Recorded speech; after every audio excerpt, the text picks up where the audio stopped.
Waalaikumsalam warahmatullahi wabarakatuh. Selamat pagi. Pagi. Luar biasa. Selamat pagi. Pagi. Luar biasa. Semangat pagi ya. Semangat pagi luar biasa. Semangat pagi. Pagi luar biasa. Jadi ingat Bu pas diklat Umi atau capek dan semangat pagi lah ya. Oke, yang saya hormati Ibu Kepala Sekolah, beserta saya perwakilan PKS Kurikulum dan PKS Siswaan, serta Bapak Ibu Dewan Guru yang saya hormati. Pada kesempatan siang ini kita akan menyimak diseminasi ataupun aksi nyata yang akan disampaikan oleh Ibu Cucu Mariam dengan tema 1.4 mengenai budaya positif, melanjutkan materi yang kedua. Baik, kita buka dengan bacaan basmalah bersama-sama. Bismillahirrahmanirrahim. Ibu Cucu, saya mau membacakan satu pepatah dari Minang. Anjalai tumbuh di mumu, sugi-sugi di rumpun padi, supaya pandai rajin berguru, supaya tinggi naikkan guru.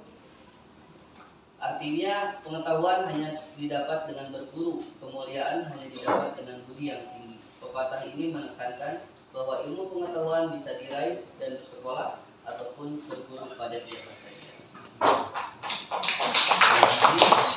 Mari kita sambut Ibu Cucu. Dipersilakan. Terima kasih Pak. Terima kasih Bapak Ibu Guru dari Kepala Sekolah yang sudah meluangkan waktunya. Pada kesempatan kali ini saya akan menyampaikan sedikit ilmu yang saya dapatkan di modul 4, yaitu tentang diseminasi budaya positif. Sebelumnya saya ingin tanya kepada Bapak dan Ibu Guru, pemahaman Bapak Ibu Guru tentang budaya positif itu apa? Boleh? Pemahaman awal Bapak Ibu tentang budaya positif itu apa? Pembiasaan baik.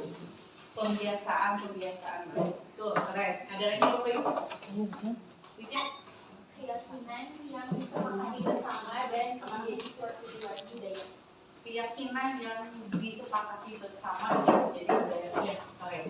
Nah, Bapak Ibu, sebelum kita ke materi, ada pertanyaan romantik, setuju atau tidak setuju. Yang pertama, hukuman dapat mendisiplinkan anak. Tidak. Gimana Bu? Tidak setuju. Yang kedua, pemberian hukuman dengan hal positif seperti mencoba, membaca, atau membersihkan halaman sekolah dapat meningkatkan disiplin anak. Setuju Pak? Setuju. Yang ketiga, memberi penghargaan dapat meningkatkan motivasi belajar anak. Setuju? Nah, dari pertanyaan ini rata-rata oleh nomor 2 dan 3 setuju, dan yang nomor 1 tidak setuju. Nanti kita akan jawab bersama ketika kita sama-sama mempelajari modul 1.4. Nah, selanjutnya Pak, di materi yang akan saya bagikan hari ini ada 8. Yang pertama, perubahan paradigma belajar. Yang kedua, disiplin positif, nilai kebajikan, motivasi perilaku manusia, keyakinan kelas yang saya yakin Bapak Ibu sudah melaksanakannya di sekolah, di kelas. Kemudian kebutuhan dasar manusia, posisi kontrol guru, dan segitiga restitusi. Kita ke poin yang pertama Pak, tentang kegiatan kepalan tangan. Saya punya sesuatu yang saya akan berikan kepada Pak Dani. Pak Dani, ya, buat Bapak. Terima kasih.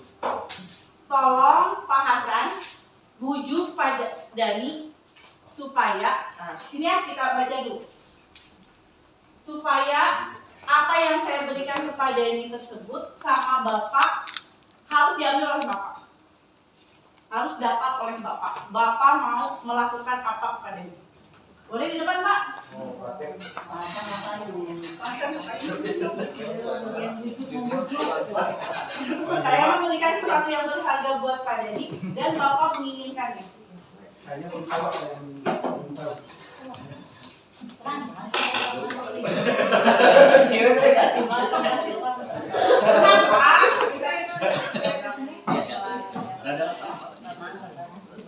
Sedikit aja lah. Pak Dani, siap. Yang bilang ke saya. Bonus. Saya sebenarnya ingin tahu apa yang benar. Penasaran sekali. Bolehkah berpindah tangan kepada tangan saya? Oh no. Oh no. Boleh. Oh jangan dulu. Ini Bapak. Hipnotis ya. Oh, betul. Hipnotis. Karena seorang baik, perhatiin aja ya boleh. Oh, jadi nggak boleh. Kalau boleh apa isinya? Apa yang dilakukan Pak Dani? Apa ya sesuatu yang berharga? Berharga buat diri sendiri atau buat orang banyak? Orang banyak bisa. Diri sendiri bisa. Kalau merasa orang itu berbuat apa? Sesuatu yang berharga untuk orang lain. Saya mintakan itu orang lain biar manfaat. Bolehkah untuk dipindah tangankan? Notis saja Pak, notis. Wah, itu right. Kencang.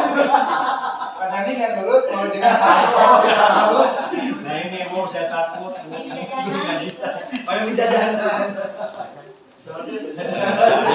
Ya, terima kasih. Ya. Nah, ini adalah Iya, payung. Hadiah dapat diambil di toko mana? Ini adalah harta karun. Jadi ini harta karun. Ya. Nah, Bapak Ibu, ini adalah kegiatan kepalan tangan ketika kita apa yang dilakukan pada diri Pak Hasan itu yang diinginkan Pak Hasan adalah mengontrol yang apa yang dimiliki oleh Pak Dani. Bisa dengan cara menghardik, kan seperti yang di anak-anak sekarang ya. Iya. Jadi itu kan kan betul tidak Bu? Mau dengan cara apapun dia itu ingin mendapatkannya, betul tidak Bu? Bisa atau ketika tadi awal Pak Hasan ada yang bilang boleh, karena Pak Hasan meminta ini dengan sangat halus dan Pak Dani, wah ini mah udah baik banget udah kasih gitu ya. Bisa itu ketika mengontrol itu dengan posisi menang, karena Pak Dani memberikan pun ya saya tidak masalah gitu. Berarti menang-menang, Pak Hasan menang apa yang diinginkannya, Pak Dani juga dia merasa tidak merasa dirugikan. Tapi ada juga ya ketika jawab, ketika tadi saya jangan gitu. Ada instruksi dari saya, walaupun dengan cara apa lagi nih kata Pak Hasan. Berarti itu cara kita untuk mengontrol orang lain, betul tidak Bu? Nah, selanjutnya Pak. Nah, ini masuk ke materi yang pertama yaitu perubahan paradigma baru. Menurut Steffi R. Covey mengatakan bahwa bila kita ingin membuat kemajuan, perlahan sedikit-sedikit ubahlah sikap atau perilaku Anda. Betul ya? Apa yang dilakukan oleh Pak Hasan. Namun, bila kita ingin memperbaiki cara-cara utama kita, maka kita perlu mengubah kerangka acuan kita. Ubahlah bagaimana Anda melihat dunia, bagaimana Anda berpikir tentang manusia. Ubahlah paradigma Anda, skema pemahaman dan penjelasan aspek-aspek tertentu tentang realitas. Ya, jadi yang tadi kepalan tangan itu yaitu tentang perubahan paradigma. Bagaimana sih supaya mendapatkannya? Bagaimana caranya? Betul ya Bu ya? Lanjut Pak. Nah, dari perubahan paradigma itu menyangkut ke tentang meluruskan miskonsepsi tentang teori kontrol seorang guru. Nah ini saya ibaratkan bahwa guru itu pemegang kunci. Betul ya Bu ya?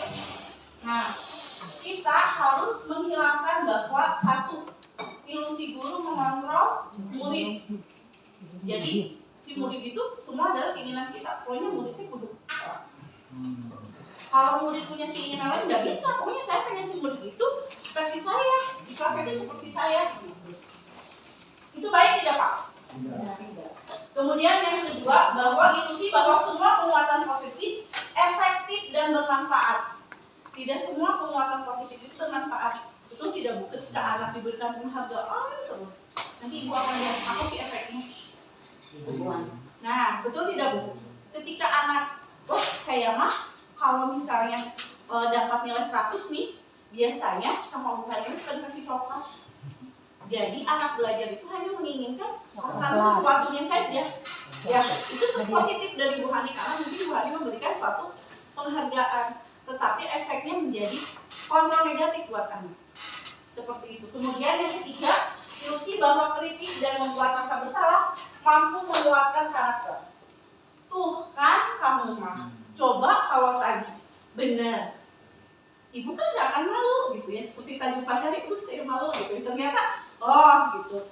Karena emang ada efek teknis yang salah gitu ya. Jadi saya tidak harus menyalahkan anak gitu. Karena malahan jadi bahan refleksi. Oh iya Bu, karena kemarin juga ininya sudah campurannya sudah ini gitu. Cuma salahnya saya tidak bilang ke satgas gitu. Jadi kan bahwa kita memberikan rasa bersalah kepada anak pun ya anak yang ada yang muncul dalam diri anak adalah merasa kasihan kepada gurunya.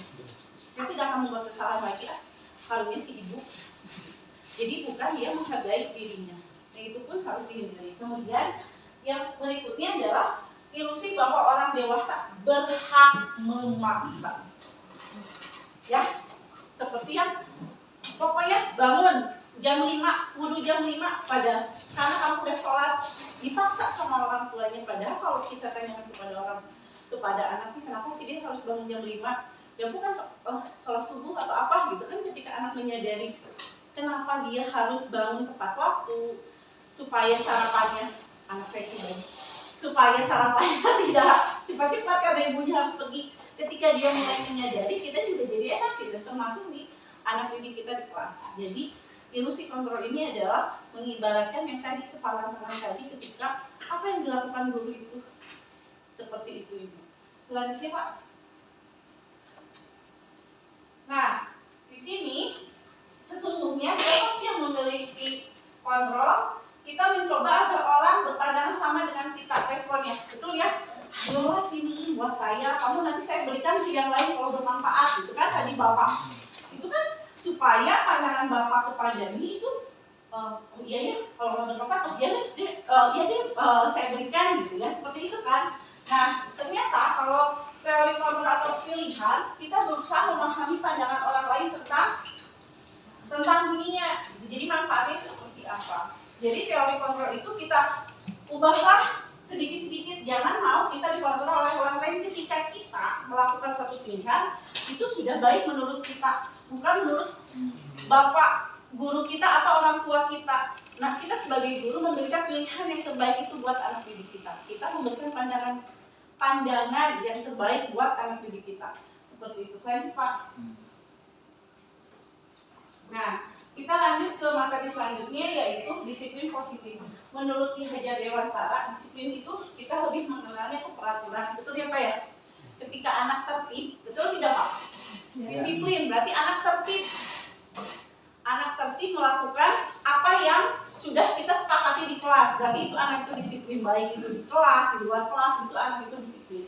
Padahal menurut Ki Hajar Dewantara, disiplin positif itu adalah bentuk kontrol diri yang di dalamnya terdapat nilai-nilai kebaikan. Seperti yang disebutkan Pak Sugi kemarin, kenapa sih kita harus memakai helm? Ya, karena takut ditilang, betul ya? 250.000 tuh ditilang. Gitu. Dia hanya takutnya saja. Tapi kalau disiplin positif itu kan untuk apa coba? Keselamatan. Kenapa sih kita harus datang ke sekolah tepat waktu? Karena udah kesepakatan sekolah kita bahwa harus disiplin katanya. Berarti apa sih manfaatnya? Manfaatnya banyak. Kenapa kita tidak harus datang tepat waktu?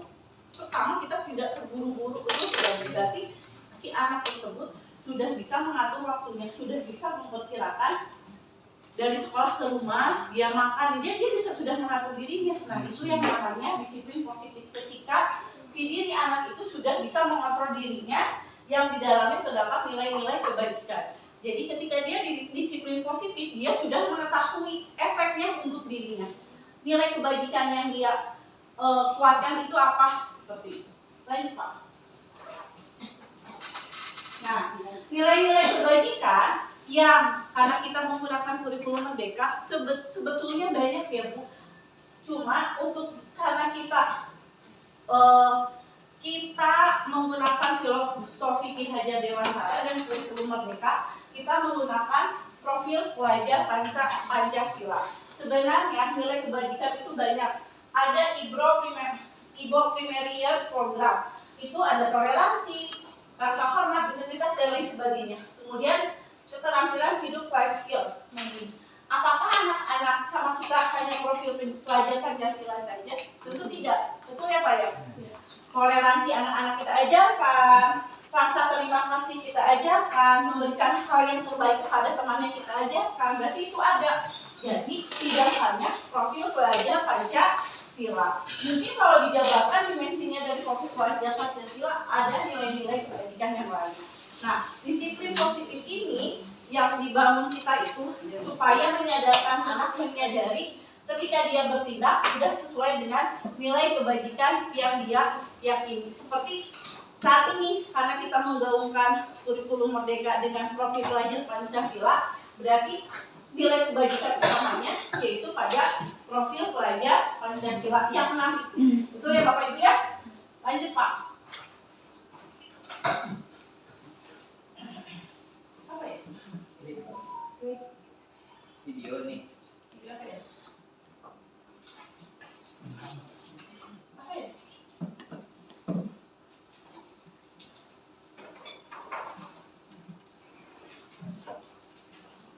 Bentar ya.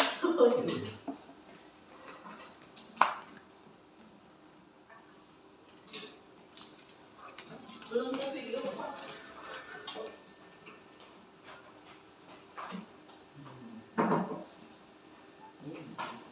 Bukan video.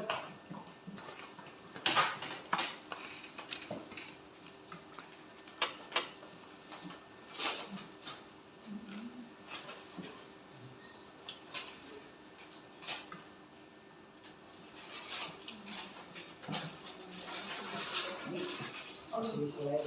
Gambar. Dari gambar. Coba ke yang lain.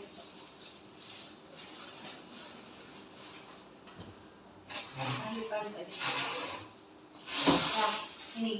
Jadi, menurut Ki Hajar Dewantara, kenapa anak tadi menentukan nilai-nilai kebajikan pada diri sendiri yang nilai kontrol itu karena beliau menyebutkan bahwa merdeka menurut Ki Hajar Dewantara itu adalah merdeka itu artinya tidak hanya terlepas dari perintah, tetapi juga cara memerintah diri sendiri. Paham ya? Jadi bukan hanya terbebas dari perintah, tapi dia juga bisa memerintah diri sendiri, mengatur dirinya sendiri untuk melakukan hal yang lebih baik. Seperti itu. Lanjut Pak.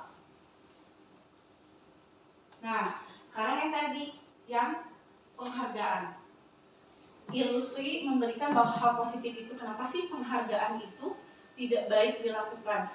Ada hal baik yang bisa dilakukan dengan penghargaan. Kenapa? Dalam hal ini penghargaan itu tidak baik dilakukan karena yang pertama, pengaruh jangka pendek dan jangka panjang. Ketika kita memberikan penghargaan kepada anak didik kita, poin yang paling banyak misalnya, itu dia pasti akan hanya yang dia lakukan hanya untuk mengejar reward, tidak nilai kebajikan yang dia utamakan dalam dirinya, baik itu jangka pendek ataupun jangka panjang.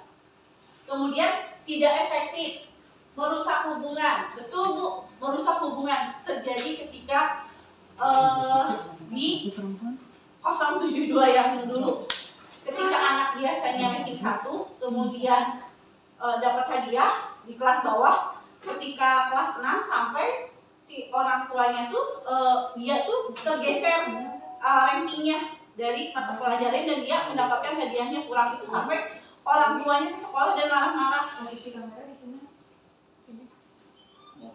Sampai orang tuanya marah-marah dan berkata, kenapa sih anak saya sampai tidak mendapatkan ranking dan hadiahnya dan lain sebagainya. Nah itu ternyata penghargaan itu merusak hubungan. Kemudian penghargaan pun menurunkan kualitas.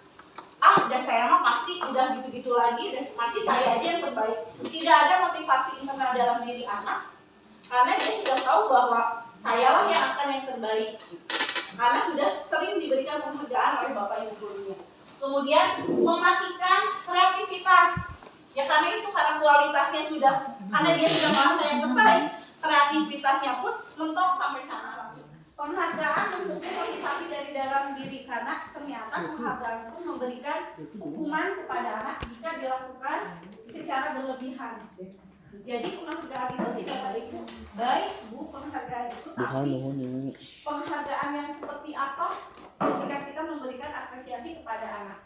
Contohnya, dalam memberikan apresiasi atau pengakuan perlu diingat beberapa hal. Yang pertama adalah beri pengakuan secara khusus. Penghargaannya pengakuan secara khusus, kemudian pengakuan secara pribadi, pengakuan kepada semua murid bergantian, jadi tidak khusus kepada murid itu, karena kalau murid itu berarti yang tadi penghargaan itu menghambat kreativitas dan kualitas anaknya. Kemudian beri pengakuan secara konsisten dan fokus pada proses. Nah, contohnya nggak ada ya? Kok ada terus? Nah, apa-apa. Contohnya ketika tadi ibu melihat Asep misalnya, nggak ada kan ya? Ada Pak. Pak Ahmad tadi melihat Ahmad membuang sampah di lapangan, kan itu secara khusus ya Bu ya. Nah, ibu berikan respon bagus loh, kamu sudah tepat terhadap lingkungan. Oh iya Bu ya, menyadari. Atau ketika kita lihat proses dia kan tadi kemarin itu lihat prosesnya, atau ketika proses pembelajaran dia susah kok, karena kalau ini guru anak sukses itu ketika nilainya sudah sempurna gitu ya, padahal kita itu harus menilai prosesnya. Ketika anak tahulah si anak itu teh dalam ngegunting oke susah gitu, ketika kerja kelompok dia sudah mulai bisa nih gunting sendiri tanpa ibu, ini teh gimana gitu, dia sudah mulai asik walaupun dia tidak beraturan, tidak seperti apa. Ibu bisa memberikan penghargaan. Wah nak, hebat ya hari ini kamu sudah bisa menggunting sendiri. Nah itu seperti itu Bu. Jadi penghargaan itu berikanlah walaupun itu hanya sebentar, tidak harus dengan buket. Wah ini ya, nah ini ya kamu juara satu ini tidak. Seperti itu. Jadi ketika dalam memberikan apresiasi atau pengakuan perlu diingat beberapa hal. Beri pengakuan secara khusus, pengakuan secara pribadi, pengakuan ke semua murid, konsisten. Ih hebat loh, anak-anak walaupun kita ada refleksi sedikit atau yang harus diperbaiki, nah berarti minggu depan yang harus diperbaikinya apa, biarkan anak yang menemukannya gitu, seperti itu. Lanjut Pak. Lanjut, itu nggak ada keluar. Nah coba sekarang, kemarin sudah paham ya Bu ya hukuman dan konsekuensi. Kita jawab bareng-bareng yang nomor 1. Seorang siswa yang terlambat datang ke kelas beberapa kali dalam seminggu disuruh untuk mengambil sampah di lapangan. Mengambil sampah di lapangan. Hukuman. Seorang siswa laki-laki tidak memotong rambutnya yang sudah panjang, dan saat upacara selesai, siswa tersebut dipotong rambutnya di lapangan. Konsekuensi. Lanjut. Seorang guru menemukan beberapa siswa saling menyalin pekerjaan rumah dan memberi mereka tambahan tugas sebagai sanksi. Ada konsekuensi dan hukuman. Lanjut. Seorang siswa melupakan buku pelajarannya di rumah dan harus mengisi buku pengganti. Konsekuensi. Seorang siswa berbicara kasar pada teman sekelas dan diberi catatan merah. Konsekuensi. Beberapa siswa saat upacara tidak memakai atribut lengkap. Setelah selesai upacara, mereka dikumpulkan dan disuruh berlari mengelilingi lapangan sepanjang 10 km. Ayo Pak, kita lihat jawabannya. Nah, betul. Yang konsekuensi itu kalau hukuman cenderung menyiksa. Betul tidak Bu? Cenderung menyiksa dan membuat anak tidak nyaman. Kalau konsekuensi ketika anak tersebut kamu melakukan itu, ya kamu harus memperbaikinya, gantinya apa gitu. Kalau bahasa kasar gantinya apa, ketika kamu meja sudah piket misalnya, terus si anak ibu aku lupa ketinggalan buku, berkotor lagi. Kalau konsekuensi mungkin ya kamu harus apa, oh iya bu dipel lagi, berarti itu konsekuensi. Tapi kalau hukuman, kamu maka sebenarnya itu juga bisa jadi hukuman, tapi kan apa yang didapatkan anaknya ketika anak bu ya emang salah saya kotor gitu. Tapi kalau hukuman, kamu kita dengan nada kasar, nadanya tinggi, itu berarti berupa hukuman. Lanjut Pak. Ya, kenapa ya? Perbedaan hukuman dan konsekuensi yang tadi ya Pak ya. Jadi kalau hukuman itu lebih kepada membuat anak jerah untuk melakukannya. Dan efeknya apa? Apakah akan melakukannya lagi atau tidak melakukannya lagi? Betul tidak? Kalau hukuman itu pasti paling ketika anak berani tidak memakai sepatu hitam misalnya, pasti dihukum. Bella paling disuruh lari kumpul, betul tidak Bu? Dia sudah paling begitu doang gitu kan Bu. Tapi kalau konsekuensi ada hal yang harus dia lakukan untuk mengganti itu. Nah seperti itu. Lanjut Pak. Kenapa ya ini? Kok aku buka terus ya? Nah, ya teori kontrol itu terbagi 3. Yang pertama adalah hukuman, konsekuensi, yang ketiga adalah restitusi sebelum sini. Nah untuk restitusi nanti kita akan pelajari lebih lanjut di materi selanjutnya. Nah ini ini apa? Iya, sedang open. Oh iya, sudah. Oke, 7 aja. Oke.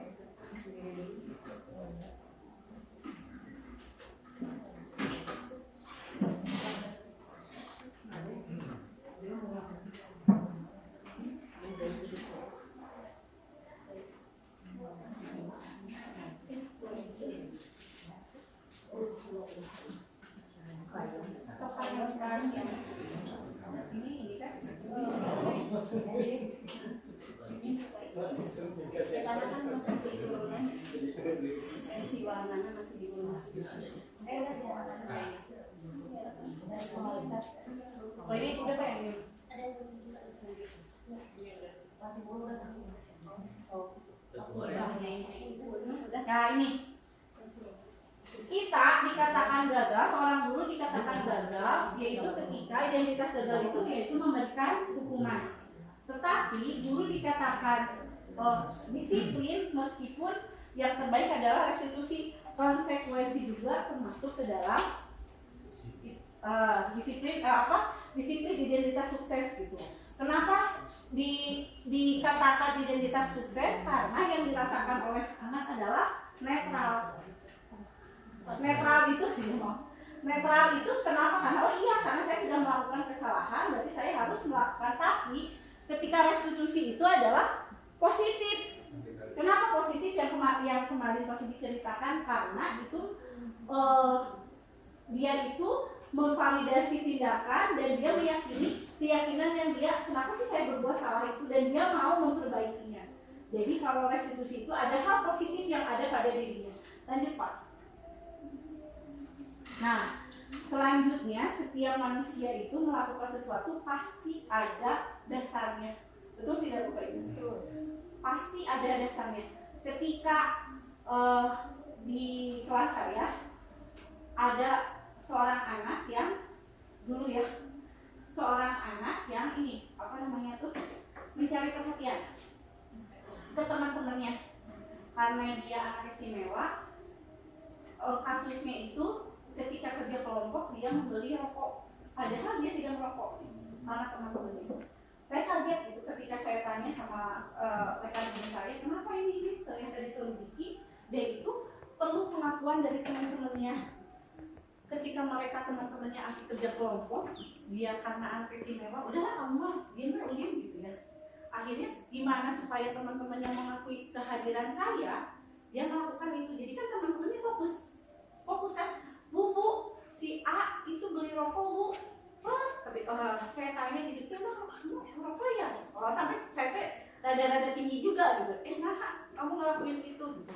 Ternyata pas diselidiki, kemudian ngobrol, ternyata ya itu, ya tuh Bu, teman-teman saya pada ngomong, saya diem gitu. Ya kehadiran dia itu kurang dihargai adanya, padahal kan bisa membantu apa? Nah, teman-temannya tidak paham. Nah, ternyata bukan hanya manusia, termasuk kita pun gitu ya Bu. Kita ada tapi tidak dihargai gitu kan, seperti itu. Nah, setiap manusia itu punya kebutuhan dasar manusia, yaitu segala sesuatu yang kita lakukan untuk mendapatkan sesuatu yang kita inginkan. Seluruh tindakan yang kita lakukan memiliki tujuan tertentu dalam rangka agar kebutuhan dasar kita terpenuhi. Apa sih? Bukan hanya anak, tapi kita juga sebenarnya. Yang pertama adalah bertahan hidup. Betul tidak Bu? Makan, minum. Ketika waktu siang kita ngantuk, ya memang kebutuhan dasar kita. Ngantuk gitu, lapar gitu, itu adalah kebutuhan dasar kita. Bertahan hidup. Kemudian yang kedua adalah kasih sayang dan rasa diterima. Kasih sayang dan rasa diterima. Saya sering mengamati murid-murid yang dekat sama Pak Deni gitu ya, yang perlu gitu ya. Apakah sama orang tuanya teh jarang gitu, yang laki-laki apa ya laki-laki gitu. Pak Deni itu ya biasa aja loh, karena kan berarti dia itu sama, apakah dia sama orang tuanya seperti itu juga, atau dia emang karena Pak Deni friendly gitu ya, yang kebapaan si anak itu merasa nyaman. Berarti si anak itu membutuhkan, ada kebutuhan dasar yang belum dia terima, rasa kasih sayang. Kemudian penguasaan yang tadi saya cerita, harga diri, keinginan untuk dianggap memimpin meskipun dia tidak cakap, tetapi ketika dihargai kehadirannya, mungkin itu akan sangat berharga bagi dirinya. Betul tidak? Saya mah nyaman deh sama kelompok ini walaupun saya nggak bisa, cuma nah, atulah ini kurang lain, beliin ya lainnya, dia kan akan merasa dihargai gitu. Pribadi dia hanya disuruh diam aja, tidak mengganggu.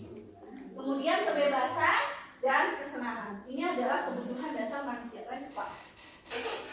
Nah, contoh kasus ya Bapak Ibu, boleh dibaca sama Pak Ujang kasus yang pertama. Hingga seorang anak kelas 3 SD begitu tiba di rumah pulang dari sekolah, menangis dan mengadu pada ibunya bahwa dia benci pada ibu Rani. Menurut Anda, kebutuhan apa yang berusaha dipenuhi oleh Dinda? Jika jawabannya seperti ini. Jawaban Dinda ya, boleh Pak. Jawaban Dinda. Ibu guru bilang, aku tidak boleh bersenandung sewaktu mengerjakan tugas, katanya. Kelas harus tenang, tidak ada suara dan nggak seru jadinya. Nah, coba Bu, Pak, Bu, kalau ada kasus seperti ini, ketika anak senangnya bernyanyi, kemudian sama gurunya ya, penyanyi lo gandeng, kebutuhan dasar apa yang diinginkan oleh anak tersebut? Kesenangannya dihentikan oleh student. Nah, betul. Kesenangannya dihentikan. Bermain, buron, antusiasme, tertawa itu kesenangannya. Dia punya hobi, betul tidak Pak? Kan anak itu ada anak yang auditory, ada yang melihat, visual.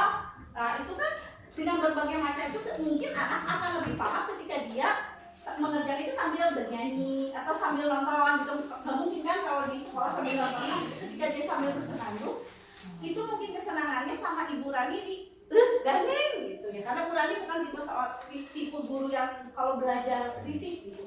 Nah, ada kebutuhan anak, boleh Pak, ada kebutuhan anak yang tidak diberikan oleh Bu Rani, yaitu betul kesenangan.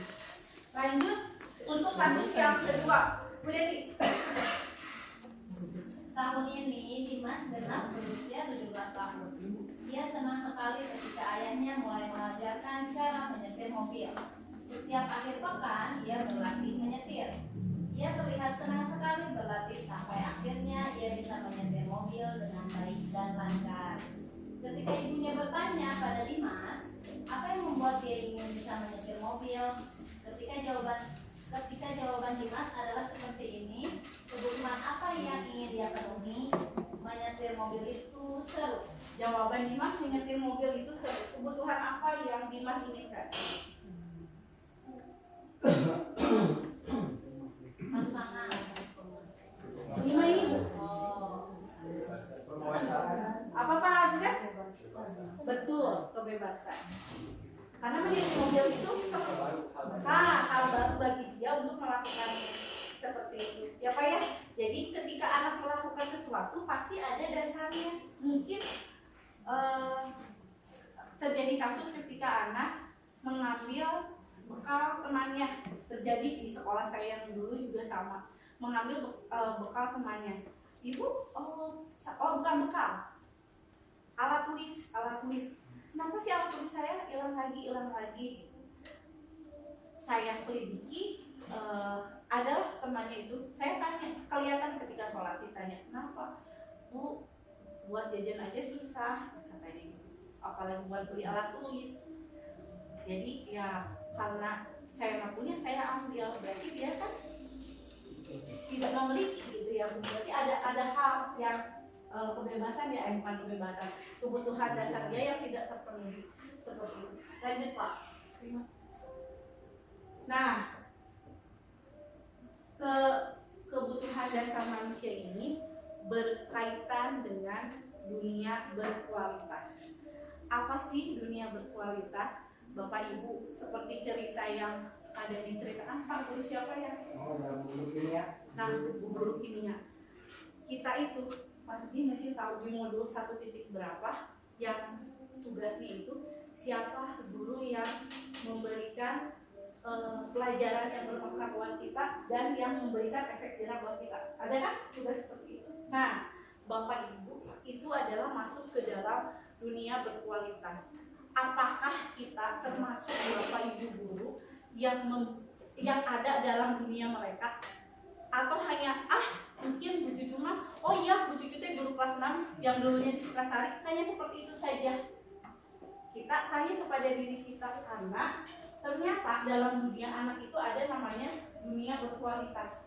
Adalah tempat khusus dalam pikiran kita, tempat di mana kita menyimpan gambaran apa yang kita senangi, siapa orangnya. Nah, untuk mengetahui dunia berkualitas, mungkin Bapak Ibu lah ya, saya sudah tahu pada ini. Coba saya tanya Pak Ujang, selama Bapak mengajar di sini, mengajar sebagai guru, yang Bapak ingat apa? Yang sampai Bapak masih ingat yang ini, gitu. Yang disimpanlah memori yang bahagia itu di Bapak ini. Apa? Jadi murid. Enggak, selama Bapak jadi guru atau mau jadi murid juga boleh Pak. Yang bermakna buat Bapak. Yang berkesan selama ada di sini waktu tiket menjaga soal ujian.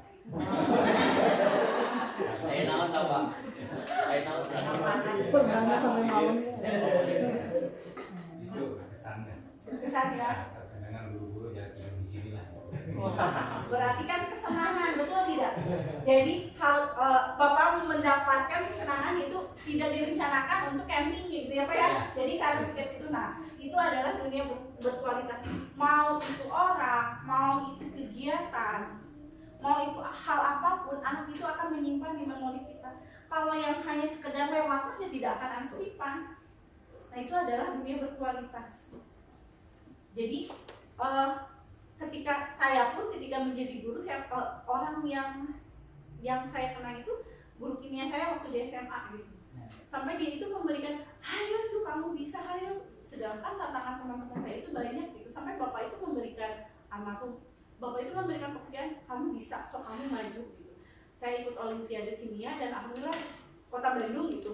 Walaupun tidak jelek-jelek banget gitu, ya alhamdulillah gitu karena Bapak percaya. Padahal saingannya banyak karena Bapak percaya sampai, oh berarti seorang guru itu ya harus seperti itu. Dan saya ingat ketika meninggal pun, ketika mengajar dapat kabar bahwa Bapak meninggal gitu, itu ya Allah gitu. Nah, apakah sosok kita itu ada di dalam dunia berkualitas anak didik kita? Seperti bisa Ibu Bapak tanyakan, saya pun ya. Apakah yang kita lakukan dari pagi sampai sore ini, kemudian yang kita berikan kepada anak didik kita itu menjadi berkualitas buat anak didik kita? Seperti itu. Karena mungkin tujuan kita itu betul ya Bu ya. Kalau dikaitkan dengan agama, ya bisa beliau betul ya Pak ya. Ya kita mengajar itu adalah tujuannya ibadah gitu. Seperti itu yang mudah-mudahan Bapak Ibu semua ada yang menjadi dunia berkualitas buat anak didik kita. Amin. Lanjut Pak. Nah, lanjut ke 5 posisi kontrol yang sudah sudah dibahas oleh Mas Budi. Yang pertama adalah penghukum. Yang kedua, pembuat rasa bersalah, teman, pemantau, manajer. Nah, penghukum itu apa? Kenapa sih penghukum itu tidak baik dilakukan? Bu, yang namanya penghukum, anak pasti akan tidak melakukannya. Tapi efeknya apa? Dendam. Betul tidak Pak? Dendam. Kalau enggak, dia takut terjadi di, maaf ya Bu, di Padang 72 Sukasari ketika bergabung dengan Sukawana ketika upacara. Ada anak kalau upacara itu kerjaannya kelas 6, tidak kelas 4 dan kelas 6. Itu pasti pusing, saya sakit perut gitu. Kenapa gitu anaknya? Ya tunggu atribut yang lepas kan hari gitu ya Bu ya, seperti itu. Kemudian ada anak-anak juga yang ketika dihukum, ketika olahraga dengan guru olahraga ya pasti penggalak. Sampai si anak itu ketika olahraga, ketika mata pelajaran olahraga itu tidak mau. Betul, saya tidak mengajari sama orang tuanya karena kakaknya pernah belajar sama saya ngobrol gitu. Dan saya tanya walaupun teh ketakutan karena pelajaran olahraga itu bagi dia itu menakutkan. Dia melaksanakan walaupun si rambutnya si anak itu udah panjang, sudah pendek gitu, cuma dia ketakutan gitu. Trauma betul. Jadi itulah efeknya, anak melakukannya, penghukum itu anak melakukan, tapi tujuannya apa?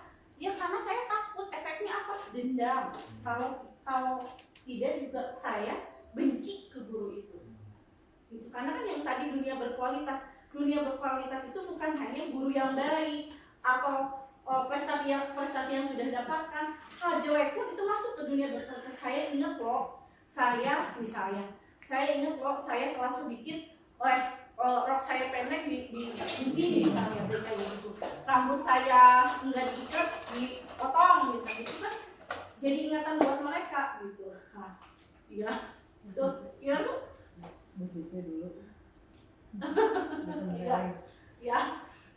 Ya, itu untuk serap deh.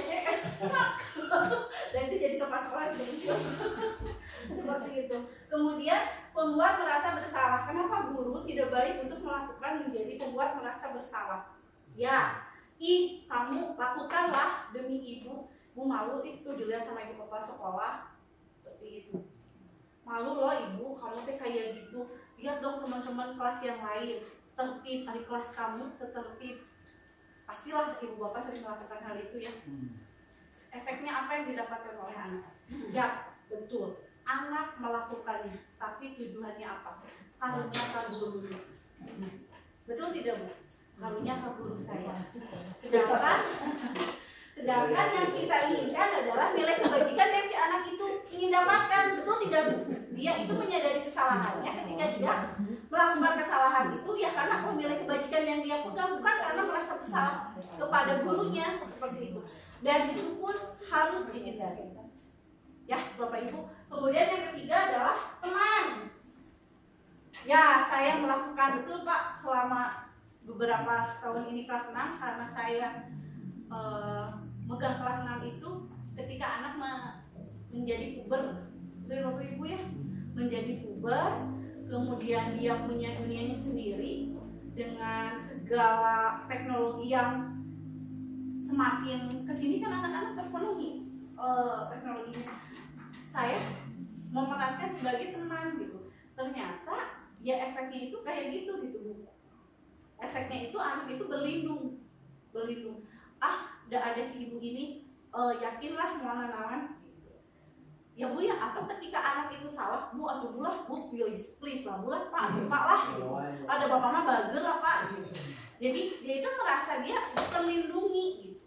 Jadi dia itu merasa terlindungi dan itu pun harus dihindari. Kemudian adalah pemantau. Pemantau itu termasuk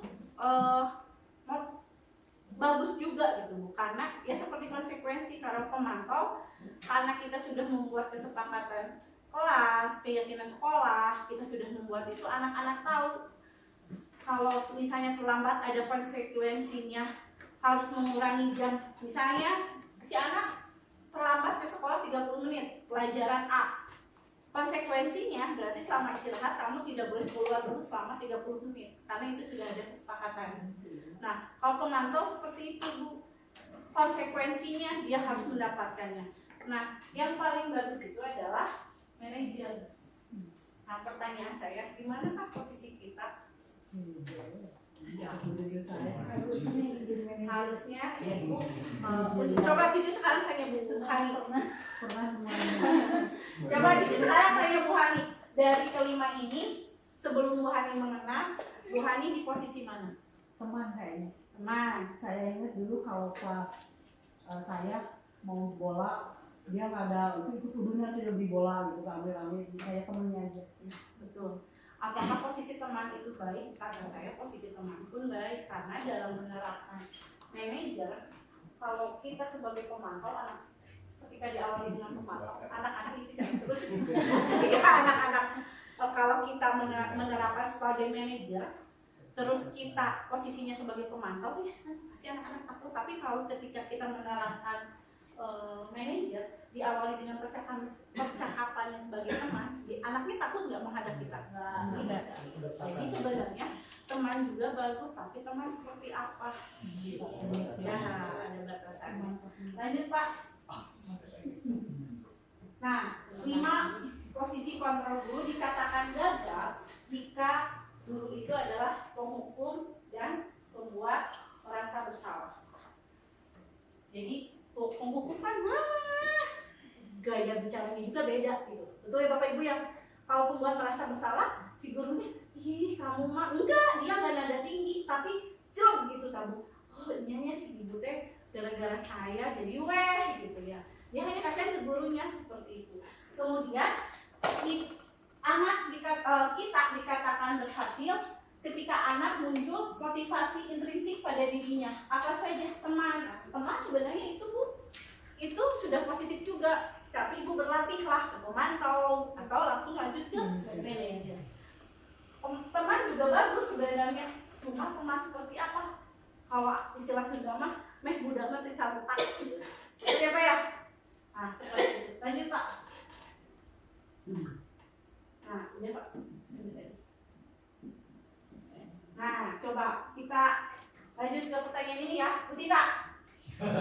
Ya kan, Bu? Coba, yang Bu Tita boleh jawab. Saya kecewa sekali dengan kamu. Nah, jawabannya apa? Kalau guru mengatakan saya kecewa sekali dengan kamu, Sini ya. ya, lima kontrol guru. Saya kecewa sekali dengan kamu. Dua bahasa bersalah. Ya, itu ada yang kecewa. Terus boleh, Bu Deti. Kamu tidak pernah benar melakukannya. Kamu tidak pernah benar melakukannya. Ayo. Kamu tidak pernah benar melakukannya. Ayo Bu. Apa Pak? Penghukum. Kata Pak Ujang penghukum. Lanjut Pak. Ayo lakukanlah demi ibu, bapak. Apa? Semangat atau pembuat rasa bersalah? Pembuat rasa bersalah dan teman. Lanjut Pak. Apakah kamu mendapatkan stiker bintang hari ini? Ya. Apa Pak? Pemantau. Bagaimana kamu bisa menyelesaikan masalah ini? Kamu selalu yang paling terakhir. Coba kita lihat jawabannya. Saya benar untuk Membuat orang merasa bersalah, kamu tidak pernah benar melakukannya. Ayo lakukanlah itu demi ibu, itu adalah teman. Apakah kamu masih mendapatkan stiker bintang hari ini? Betul, itu pemantau karena ada konsekuensi. Kalau dia melakukan hal yang baik, dia pasti mendapatkan sesuatu. Ya. Kamu bisa menyelesaikan masalah ini, betul, itu manajer. Berarti sudah paham ya Bapak tahapan manajernya. Kemudian kamu selalu yang paling akhir, itu adalah penghukum. Lanjut Pak. Nah, Bapak Ibu, sudahkah membuat keyakinan kelasnya? belum. Nah, untuk mendukung motivasi intrinsik tadi, ketika anak melakukan suatu skill kontrol tadi, kemudian guru juga melakukan perannya, kita harus menumbuhkan suatu perjanjian atau yang persetujuan yang disebut dengan keyakinan kelas. Nilai atau keyakinan yang lebih menggerakkan seseorang dibanding mengikuti serangkaian peraturan-peraturan, karena anak-anak yakin. Nah, nilai intrinsik tersebut, nah diawali dari apa, Bapak Ibu? Dari peraturan kelas dulu, seperti yang dilakukan tadi. Dari 25 anak, nah saya coba, kamu pengen kelas seperti apa? Peraturan kelas ya, bilangnya peraturan kelasnya apa? Pasti anak-anak mengawali dengan tidak boleh berisik Bu, tidak boleh membuli Bu, tadi seperti Bu Denti. Tidak boleh membuli Bu, tidak boleh lari-lari, tidak boleh. Dari sini jadikanlah sebuah keyakinan kelas supaya apa?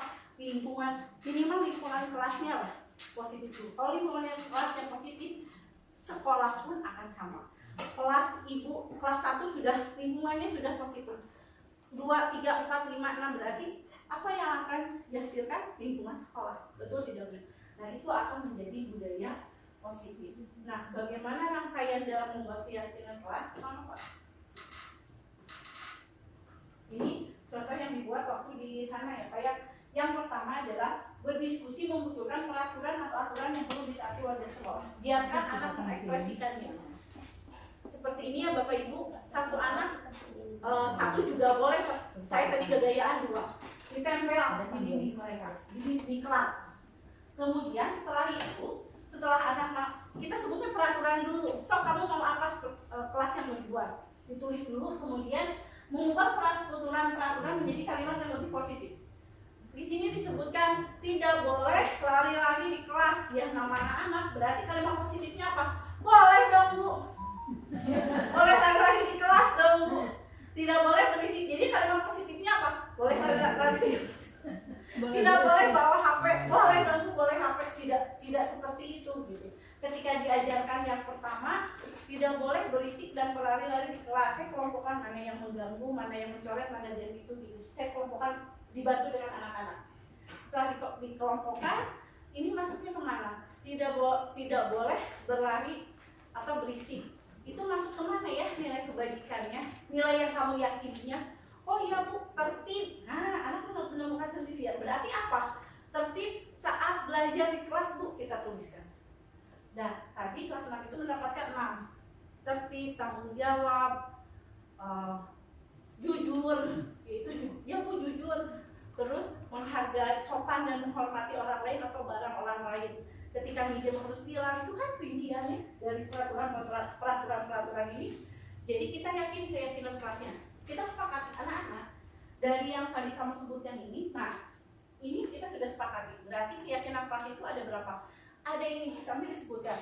Yang ini misalnya, membuli nama orang tua boleh tidak? Tidak Bu, berarti kita melanggar tidak sopan dan menghormati orang lain. Nah, anak menemukan sendiri seperti itu.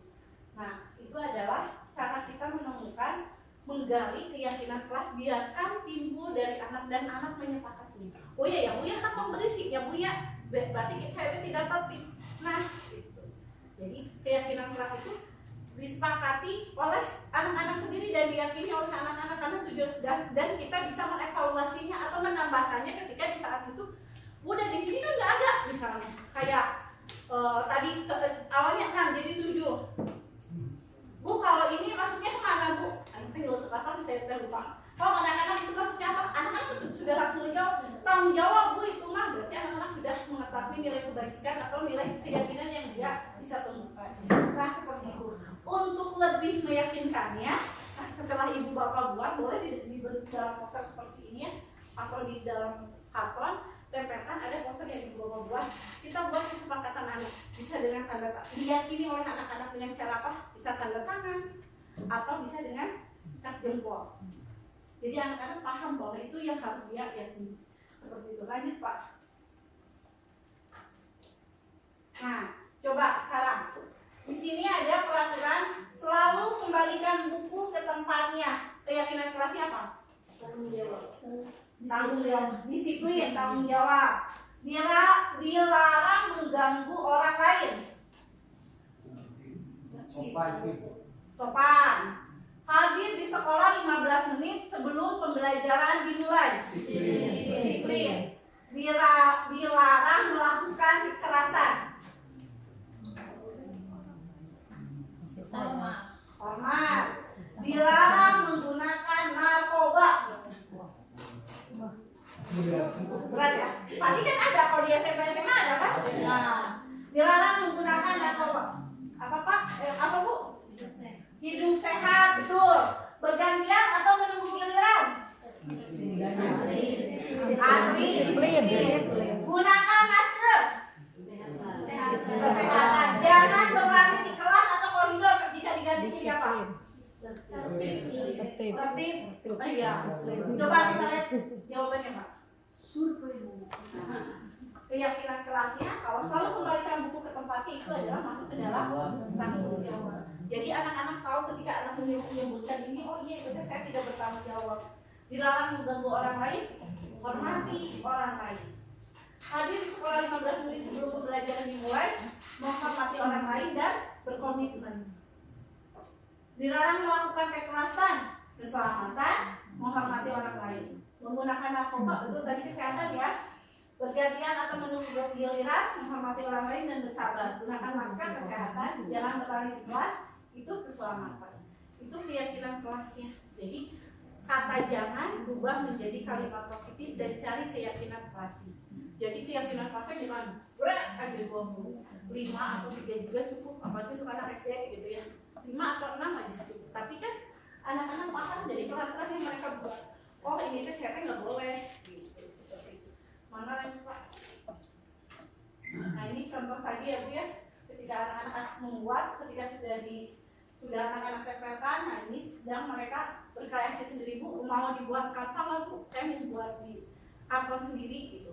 Dia bisa berekspresi sendiri setelah mereka menemukan keyakinan kelas yang sudah mereka temukan sendiri. Lanjut Pak. Nah sekarang ini tadi karena kita memilih yang terbaik itu sebagai posisi guru sebagai apa bukan nih? Sebagai manajer ada yang langkah-langkah yang harus kita lakukan. 3 langkah guru ketika kita memilih sebagai manajer. Yang pertama adalah menstabilkan identitas. Kemudian yang kedua validasi tindakan. Yang ketiga adalah menanyakan keyakinan. Ada pertanyaan, boleh tidak tahapannya itu dirubah? Bisa. Tapi yang lebih bermakna itu ketika anak menyadari kesalahannya dulu. Kalau ujuk-ujuk, keyakinan kelas kamu apa? Itu sama aja dengan hukum gitu kan ya Bu. Walaupun dia memposisikan kita itu gurunya memposisikan sebagai manajer. Tapi ketika anak menyadari bahwa kesalahannya menstabilkan identitasnya dulu aja, itu anak menyadari. Sebagai contoh, karena sudah diceritakan ya sama Pak Sugi rinciannya. Sebagai contoh ketika saya menerapkan segitiga restitusi di sekolah. Waktu itu sekolah kami ketika pindah ke Sukawana atapnya itu bolong. Jadi tidak ada asbes ya. Itu langsung yang gentingnya teh yang senter apa sih Pak namanya teh? Bajaringan. Ya, ibu Hani maaf. Bukan yang itu ya. Bajaringan. Proyek aku. Nah, bajaringan. Ketika itu si anak-anak itu saya kelas 6 membolehkan anak menggunakan handphone karena ada jadwal JKN-nya. Tapi guru-guru harus saya pribadi gurunya harus sampai ketika istirahat itu tidak diberikan gitu. Nah saya lupa karena sedang sholat duhur terus sayanya ke bawah dulu atau apa si anak-anak teh si handphone yang biasa dikumpulkan di depan dibawa sama anak-anak dan saya tidak tahu lah intinya si anak tersebut membuat satu video yang berjudul sekolah elit genteng sulit. Bikinlah status seperti itu. Nah viral lah, saya tidak tahu Pak, saya tidak tahu. Enggak seminggu, beberapa hari kemudian kebetulan sedang sholat duhur, si anak perempuan bagian sholat di musola, entah kenapa saya biasanya turun ke bawah gitu, maksa sholat di atas ya, kalau di atas diam aja gitu nungguin. ada anak laki-laki, kan anak laki-laki itu kayak takut gitu, anak laki-laki sholat di kelas gitu. Bu, apa? Kenapa itu banyak anak SMP, dikira anak-anak alumni Kawana gitu. Oh mungkin mau cap tiga jari, saya pikir ini positif gitu. Si anak laki-laki itu takut gitu, bu boleh ini nggak, ibu lihat dulu deh ini gitu ya. Oh ini siapa yang bikin? Anak saya. Ternyata alumni Sukawana tersinggung. Oh, kelasnya udah bahasannya terus menumpang maneh teh, wah seperti itu. 1, 2, 3, lebih dari 30 orang mau nyari anak saya yang perempuan itu. Untuk anak saya sedang sholat di sekolah. Saya bilang aja, Dek, nyari siapa? Ke kelas di awal buka gitu ya. Ya anak SMP lah bu, ke kelas. Nyari siapa Dek? Oh, enggak bu, enggak. Ibu siapa? Saya mau di kelasnya. Mau nyari siapa anak saya? Oh enggak bu, enggak. Bu ini bu kasihan kayak kan kalau tidak diselesaikan anak saya perempuan yang jauh kan ke rumahnya Pak di Sukasari yang dulu. Ada apa ya? Oh dia tetap nggak mau. Akhirnya saya turun. Ada apa Dek? Ibu nggak akan marah kok. Kamu mau sama ibu atau mau guru Sukawana? Enggak, mau sama ibu aja. Aku lagi mau sama ibu atau mau sama guru olahraga Sukawana? Enggak, mau sama ibu aja. Pak tuh kita ngobrol ya. Ini saya ajak ngobrol. Dari 30 orang itu mundur sedikit dan tersisa 15-an masih di bawah. Enggak bu, kami itu sebagai alumni Sukawana merasa tersinggung. Kenapa tersinggung? Ini bu, saya pura-pura tidak tahu. Oh ini ya, iya bu, ya coba. Oh gitu, boleh. Sebelum ibu menyelesaikan masalah ini, kita ke atas dulu yuk. Enggak ngapain ibu? Enggak, itu mau nyiksa mah. Ibu kamu, oh ibu kamu berapa puluh orang? Diajaklah sama saya ke atas. Itu kan jam 1 ya. Bayangkan panasnya kayak gimana. Masuk lah dia. Mau semuanya masuk atau mau satu orang? Semuanya aja. Oh siap. Bukain sama saya, matiin kipas angin. Masuk. Ibu mah ya, ibu mah panas. Kan dia merasakan ya. Oh dia merasakan. Nah itu mungkin ibu tahu anak ibu salah. Kalau kata A tadi menggus manumpang, wah gitu kan itu sudah manumpang, akhirnya dia sekolah kata gitu. Dia tahu anak ibu salah. Mungkin anak ibu membuat itu karena lihat ini ada berapa orang? 10 orang kan yang masuk kelas, anak ibu itu 36 sama gurunya 2 berarti 38. Dengan ruangan seperti ini ya Bu ya, jauh beda. Itu panas. Oh iya. Tujuannya coba ibu nanya, sebelum ibu nanya ke anak ibu, coba nanya ini tujuannya apa? Panas ibu pengen nyaman diperbaiki, nyinggung AA nggak sebagai alumni? Enggak. Gitu kan, setelah diajak ngobrol, menstabilkan identitas, validasi tindakan, terus tidak menanyakan keyakinan karena pada saat itu dasarnya bukan ininya gitu. Setelah itu saya ngobrol panjang lebar, maafin anak ibu ya. Gitu. Oh iya bu nggak apa-apa. Akhirnya anak perempuannya datang, anak saya datang. Wah dia sampai jujur ketakutan bu, sampai ketika milihnya SMP 2, bu saya nggak mau, bu takut, nggak apa-apa, terus ya ini juga udah meminta maaf, udah tahu ya, dan itu jadi pelajaran. Coba sekarang ketika saya menerapkan segitiga restitusi kepada anak tersebut gitu, yang perempuannya, oh iya bu ya, berarti kita tuh harus menghormati barang milik orang lain. Nah itu, ketika kamu menyadari bahwa posisi kita itu ya masih menumpang sekolah lain, diterima, udah syukur karena saya gitu. Jadi anak tahu gitu. Nah itu karena tagline 46 yang dulu ada dulu baru ilmu. Kamu sekarang ibu tanya, kamu beradab tidak sih? Saya sampai ngomong kayak gitu. Enggak sih bu. Berarti ada hal yang saya tidak lakukan. Nah seperti itu. Jadi bapak ibu, ketika kita menerapkan posisi kita sebagai manajer, jadi manajer itu kita bisa posisi kita bisa berperan sebagai teman dulu.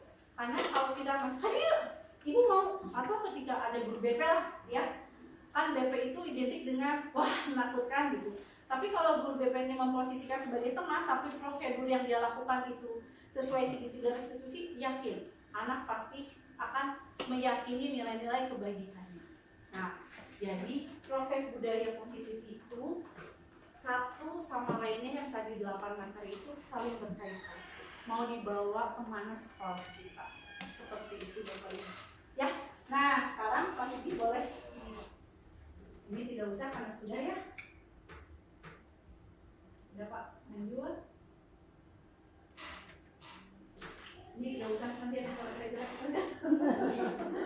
Nah, di sini mari bermain peran. Boleh Pak siapa itu guru PJOK? Iya. Boleh mereka Pak. Mari bermain. Sabrina hari itu bangun terlambat dan terburu-buru sampai di sekolah. Dia pun akhirnya sampai di gerbang sekolah. Tapi baru menyadari kalau tidak menggunakan sepatu hitam seperti tertera di peraturan sekolah. Di depan pintu kelas, Bapak Lukman memperhatikan sepatu Sabrina yang berwarna coklat. Sabrina berusaha menjelaskan bahwa dia terburu-buru dan salah mengenakan sepatu. Pak Lukman menanyakan Sabrina, apa peraturan sekolah tentang seragam warna sepatu? Sabrina menjawab sudah mengetahui sepatu harus berwarna hitam, namun terburu-buru dan salah mengenakan sepatu. Selain tidak mungkin kembali pulang karena rumahnya jauh sekali.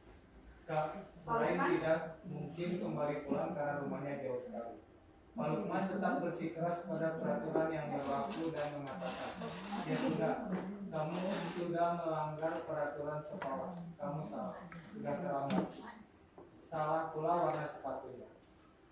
Segera buka sepatumu kalau tidak bisa mengenakan warna sepatu sesuai peraturan. Sabrina meminta maaf dan memohon kembali kepada Pak Lukman agar tetap dapat mengenakan sepatunya dan berjanji tidak akan mengulang kesalahan. Namun Pak Lukman tidak mau tahu. Tidak, kamu telah melanggar peraturan sekolah. Kalau tidak sanggup ambil sepatu di rumah atau diantarkan sepatu ke sekolah, ya sudah, kamu tidak bersepatu saja seharian di sekolah. Sekarang copot sepatumu dan silakan belajar tanpa sepatu seharian. Sabrina pun dengan berat hati mencopot sepatunya dan memberikannya kepada Pak Lukman. Seharian dia tidak berani berkeliling sekolah karena malu dan lebih banyak berdiam diri di kelas tanpa alas. Lanjut Pak. Nah, dari kasus tadi, yang pertama, dalam kasus nyata, sikap posisi apakah yang diambil oleh Pak Lukman? Kenapa? Indikatornya apa?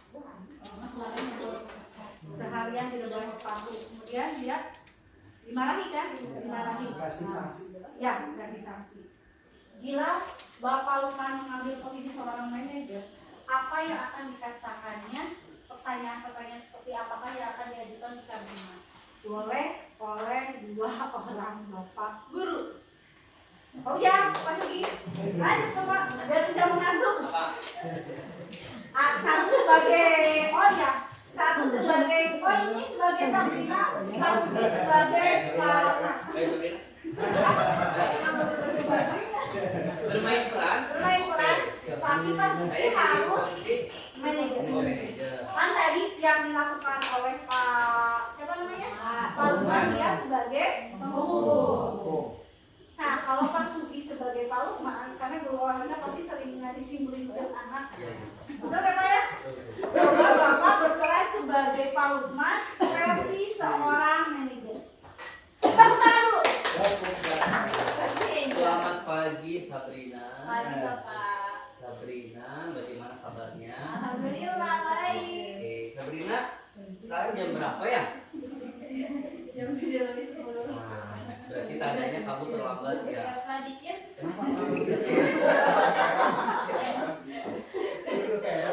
Kenapa Sabrina bisa terlambat? Iya Bapak, aku tuh tadi kesiangan bangunnya, malam itu begadang meetingnya. Jadi saya agak telat. Bagus, kamu sudah berjuang mengerjakan tugas, tapi tetap terlambat itu mungkin kita bisa perbaiki. Tapi Sabrina, Bapak pun pernah terlambat. Bapak, kita semua pernah terlambat. Sampai sana dulu. Bapak pun menyadari Bapak pernah terlambat, itu masuk ke tindakan yang mana? Yang ini yang Teman. yang ini Yang mana? Teman. yang Menstabilkan identitas. Apa Pak? Menstabilkan Ya, identitas. lanjut Pak. Betul, keren.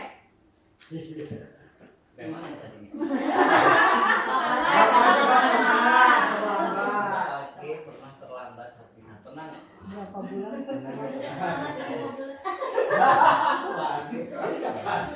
Sabrina, Bapak ya alasan tadi sudah ya, alasan kamu untuk tidak sengaja terlambat ya. Tapi Tapi kenapa Bapak ingin tahu dong kenapa alasan kamu pakai sepatu tidak berwarna hitam? Soalnya kan kurang fokus, Pak. Kan buru-buru, jadi ambil aja yang ada. Oh, pakai bulu-bulunya ya? Soalnya yang itu kan baru dijemur kemarin dicuci, jadi di atas. Jadi yang ada aja. Baik Sabrina. Oke. Gamyo. Kamu tahu nggak bahwa pakai sepatu berwarna hitam itu kesalahan atau peraturannya dilanggar? Iya, harusnya pakai yang hitam. Nah, Sabrina, kalau kamu mengakui kesalahan kamu mengakui? Iya, Pak, saya tahu. Oke. Kira-kira apa nih yang bisa kamu perbaiki untuk kesalahan kamu? Ini masuk ke mana? Bukan. Nah, Tahapan mana? Validasi ijazah. Oke, lanjut Pak.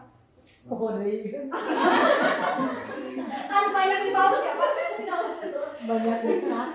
Sabrina itu nggak peraturan sekolah atau keyakinan sekolah?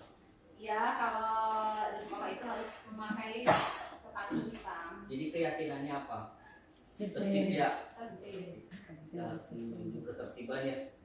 Ya, kalau kamu meyakini bahwa keyakinan sekolah itu benar, kira-kira Sabrina ya, apa yang bisa kamu lakukan untuk memperbaiki kesalahan kamu? Tidak akan mengulang. Tidak mengulang lagi. Tidak akan mengulangnya lagi, Pak. Bagus sekali, mudah-mudahan. Tapi ada lagi nggak yang mau perbaiki untuk hari ini nih, biar kamu selamat dunia hari ini biar kamu belajar dan sebagainya. Kira-kira apa? Jadi kan nanti kalau misalkan kelihatan teman-teman itu kok dibiarkan sebagainya. Kira-kira apa yang mau kamu lakukan? Udah pulang lagi kan jauh, Pak. Iya, Saya. kira-kira gimana ya caranya? Mungkin bisa telepon atau gimana?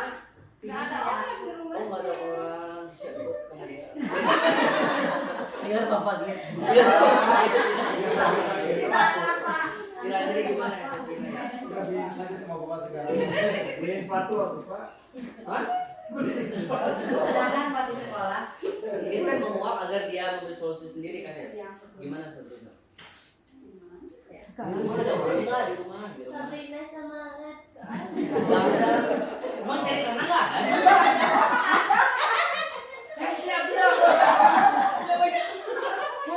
Oh, ada gitu. Atau kalau tidak untuk hari ini, misalnya selanjutnya kalau Hari ini ada apa besok? Selanjutnya kalau misalkan kalau kesalahan ini seperti apa? Saya harus mau nggak mau bawa sepatu hitamnya. mempersiapkan. Tadi apa? Tadi kan begadang. Ya. Nah, jadi memperbaikinya gimana nih kalau Anda telat? Jadi tugasnya harus segera dikerjakan. Itu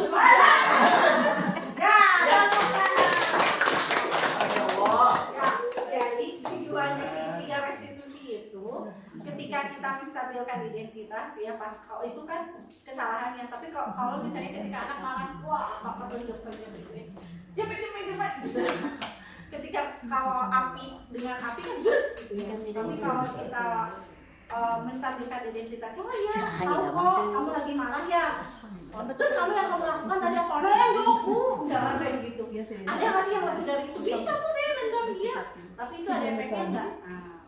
Anak didiinginkan lagi. Nah, itu tujuan dari validasi tindakan. Kemudian kita yang terakhir adalah menanyakan keyakinan. Nah, keyakinan kamu yang kamu langgar itu apa, Nak? Biarkan dia mengetahui keyakinan yang dia langgar dan dia juga mengetahui apa yang harus dia perbaiki. Seperti itu Bapak Ibu ya.